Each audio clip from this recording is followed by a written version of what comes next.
Allez, c'est parti. Donc, on a les blancs et je vais commencer par le pion dame en D4. On va faire C4 pour occuper l'espace sur l'aile dame. Et là, mon adversaire me joue le gambit de Budapest. Donc, il donne un pion pour obtenir une petite initiative. Donc, il faut faire attention. C'est une ouverture qui peut être assez dangereuse. Là, j'ai plusieurs façons de jouer ce gambit. Donc, je peux protéger le pion évidemment avec le cavalier ou avec le fou. Et je peux aussi ignorer la reprise du pion. Et je peux tout simplement me développer avec cavalier C3 ou avec E4. Alors là, je vais choisir cavalier F3, qui est une variante assez solide. Il va certainement mettre son fou voilà, en C5 pour menacer le pion F2.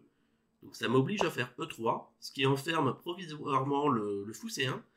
Mais c'est pas très grave parce que je vais le sortir un peu plus tard en fianchetto sur la case B2. Alors là, il attaque deux fois mon pion, hein, ça sert à rien de s'y accrocher. Je vais plutôt donc poursuivre mon développement. Je vais mettre mon cavalier en C3. Le cavalier est bien placé ici, il vise l'avant-poste en D5. Je continue avec fou E2 pour préparer le petit roc. Donc là, il va sans doute reprendre maintenant le pion avec son cavalier, voilà. Le petit roc me paraît assez normal puisque tout est défendu. Le pion C4 est protégé par le fou. S'il prend en F3, je reprends évidemment avec le fou. Et là, je vais placer directement mon cavalier sur l'avant-poste en D5. Ça gagne un tempo sur la dame. Et en plus, ça attaque le pion C7 qui n'est plus défendu. Donc là, ça va l'obliger certainement à remettre sa dame en D8. Ou alors en D6 peut-être. Mais sur une case qui n'est pas très confortable, hein, puisque ça bloque le pion D7. Et donc le fou C8 aura un peu plus de difficulté à se développer. Alors l'adversaire qui est en train de réfléchir, voilà, finalement il choisit Dame D6. Alors sur Dame D6, comment je peux poursuivre? Moi je verrais bien le coup A3 peut-être pour prendre de l'espace ensuite avec B4 et développer directement le fou B2. Alors A5 c'est un coup tout à fait normal puisqu'il m'empêche de faire B4. Et en plus il offre à sa tour un petit accès en A6. Dans le Gambit de Budapest, on voit souvent cette manœuvre de la tour qui passe en A6 pour ensuite venir se déployer sur l'aile roi en G6 et viser le roc des blancs. Alors tout ça, c'est un petit peu lointain, hein, mais c'est une idée qu'il faut garder à l'esprit parce que ça, voilà, ça peut être assez dangereux. Alors B4 ici n'est pas possible, hein, puisque mon adversaire contrôle très bien cette case. Donc je vais faire B3. Je vais faire B3 et puis donc voilà pour pouvoir faire ensuite le fou B2 et avoir deux fous plutôt actifs, hein. Donc mes pièces sont très bien centralisées ici. J'ai la paire de fous. Bon, mon adversaire aussi. Donc j'ai pas de raison particulière de faire un échange cavalier contre fou. Je vais donc reculer en E2. Donc il a des pièces assez centralisées, assez actives, mais elles sont pas vraiment dangereuses.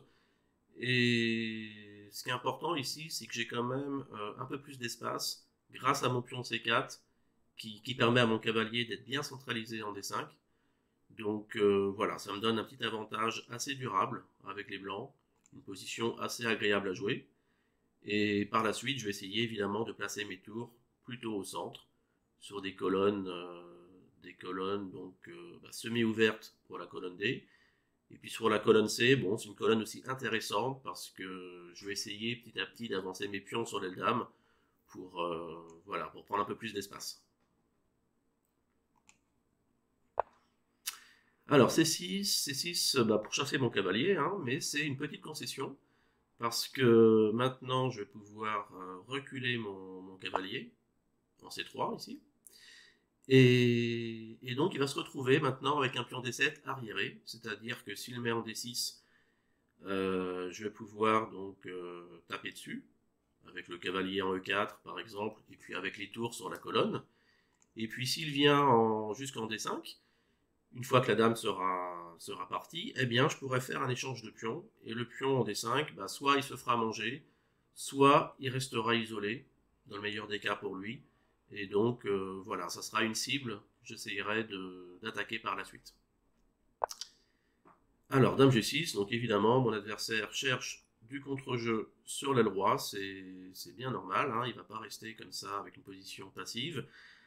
Là, j'ai le choix, je peux mettre mon fou en B2 pour compléter mon développement, ou alors directement, j'allais dire directement cavalier E4, mais surtout pas, puisqu'il y a la dame qui vise cette case.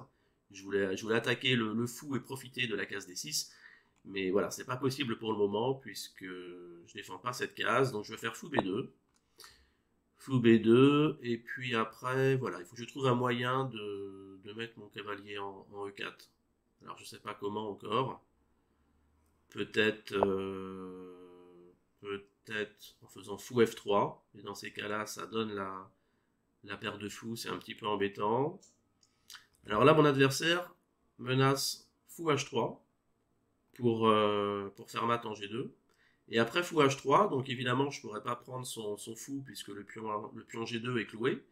Et je ne pourrais pas non plus avancer mon pion, sinon je perdrais la tour. Donc il faut faire attention à cette menace, et je vais faire roi H1 pour me déclouer. Comme ça, s'il met son fou en H3, j'ai juste à le capturer. Alors j'ai des idées aussi avec cavalier A4. Ça peut paraître un peu bizarre de mettre le cavalier sur la bande, mais c'est tout simplement pour faire reculer son fou, et essayer donc après de continuer avec B4, C5 pour faire en sorte que son fou soit un petit peu enterré, et aussi que son cavalier E5 ne soit plus défendu. Ne soit plus défendu après l'échange de ses pions. Alors c'est peut-être un petit peu abstrait comme ça, parce que voilà, les pièces sont pas placées exactement comme je l'indique dans la variante, hein, mais voilà, c'est une variante possible en tout cas, après cavalier A4.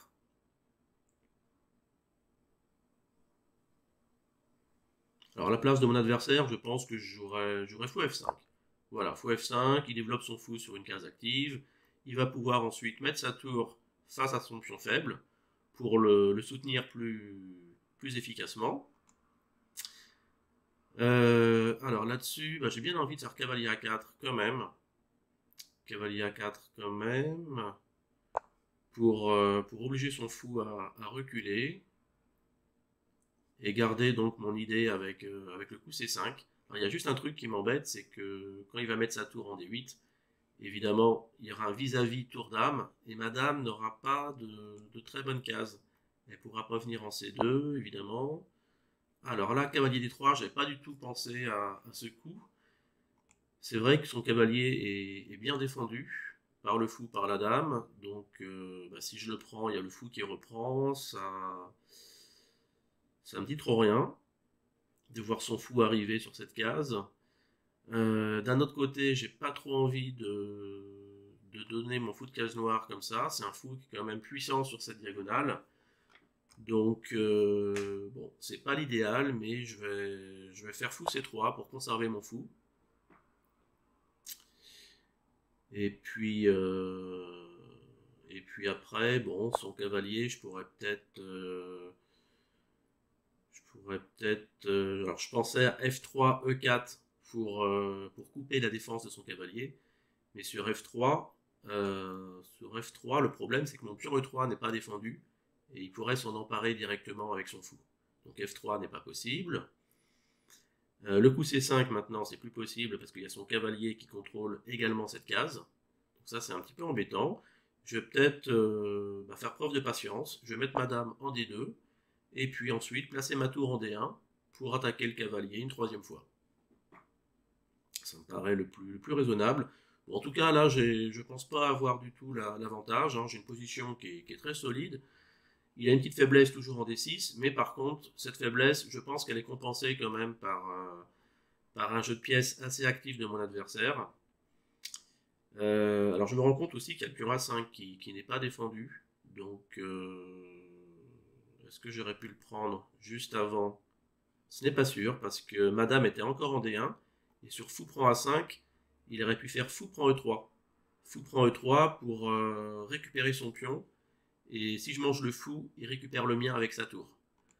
Maintenant, cette variante n'est plus possible pour mon adversaire, puisque mon fou en A5 serait défendu par la dame. Donc là, je menace vraiment de faire fou prend A5 pour gagner un pion.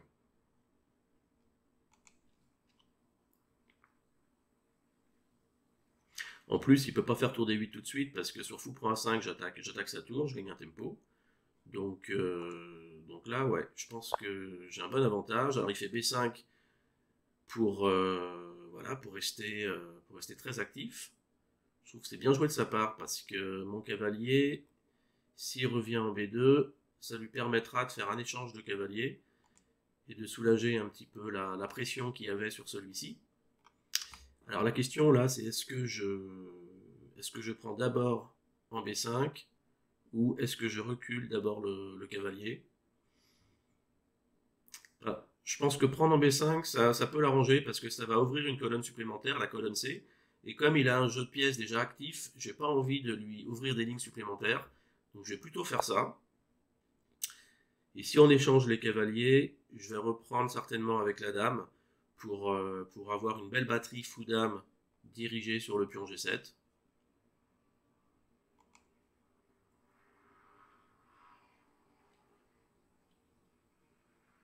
Et s'il prend en C4, eh bien je vais reprendre avec le cavalier. Alors finalement, il recule son cavalier. Alors est-ce que je peux pas prendre en B5 là maintenant? Parce que si je prends en B5, bah déjà je gagne un pion, hein, c'est évidemment voilà, la menace principale. Mais en plus, s'il reprend avec son pion, ça va affaiblir sa structure parce que son pion D6 va se retrouver seul, ce sera un pion isolé, et j'aurai une case forte après en D5 que je pourrai occuper éventuellement avec un cavalier ou avec un fou un peu plus tard. Donc voilà, la position de mon adversaire est en train de se dégrader. J'ai pas l'impression qu'il y ait trop de menaces sur mon roi, hein, dans l'immédiat, si ces pièces elles ont pas trop de menaces. Peut-être qu'il pourra mettre son fou en E4 pour attaquer G2. Mais dans ces cas-là, je pense que la poussée en F3 devrait suffire à bien défendre la position. Bien, ben on va prendre maintenant celui-ci. Alors il faut rester très vigilant, hein, évidemment, parce que le jeu est assez ouvert, il y a toujours des combinaisons qui peuvent arriver à tout moment. Voilà, fou E4 avec la menace la menace de mat en G2. Donc là, j'ai pas trop le choix, je suis obligé de faire ce coup de pion. Mais je pense que voilà, je pense que ça va. Et puis maintenant, alors maintenant, là j'ai le choix. Je peux essayer d'échanger des pièces puisque ça va lui enlever un petit peu d'initiative. Donc je peux faire par exemple cavalier C4 pour échanger son cavalier qui est bien placé en E5. Je peux aussi développer ma tour en D1 pour accentuer la pression sur D6. Je peux manger le pion A5. Alors manger le pion A5, ça me paraît peut-être un peu imprudent ici parce que mes pièces sont quand même pas super bien coordonnées. Il y a toujours aussi un peu d'attaque là-dessus. Je pense que c'est pas le moment d'être trop gourmand. J'ai déjà un pion de plus et une bonne structure de pion, donc je vais plutôt améliorer mes pièces qui ne sont pas bien placées pour le moment. Soit tour D1, soit cavalier C4. Bon, je sais pas encore ce qu'il y a de mieux. Ouais, j'ai bien envie de faire cavalier C4 pour échanger son cavalier. Et s'il échange, en plus, ça permettra à mon fou de trouver une meilleure case puisqu'il sera dirigé vers le roi et surtout il pourra occuper après la fameuse case D5, la case forte, qui, voilà, qui permettra à mon fou de rayonner. Alors je menace évidemment de gagner un pion, je menace celui-ci, mais je menace aussi de faire cavalier prend cavalier, puis on reprend, fou reprend. Donc mon adversaire a plusieurs menaces à parer. Sans doute qu'il va échanger les cavaliers pour sauver tout son matériel.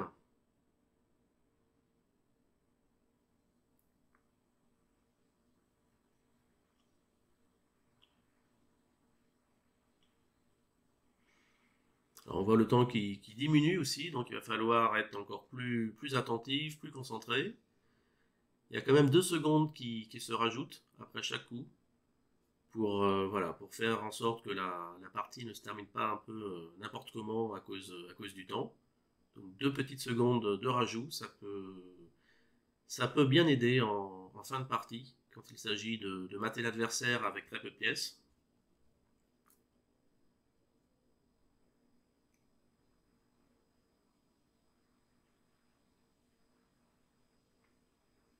Donc mes prochains coups, ça va être sans doute tour D1, ou alors cavalier prend cavalier s'il laisse là.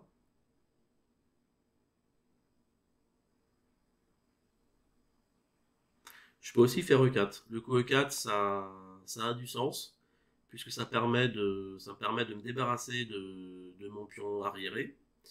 Et puis en E4, bah, le pion contrôle donc encore mieux la case D5, et ça limite aussi l'action de son fou B7.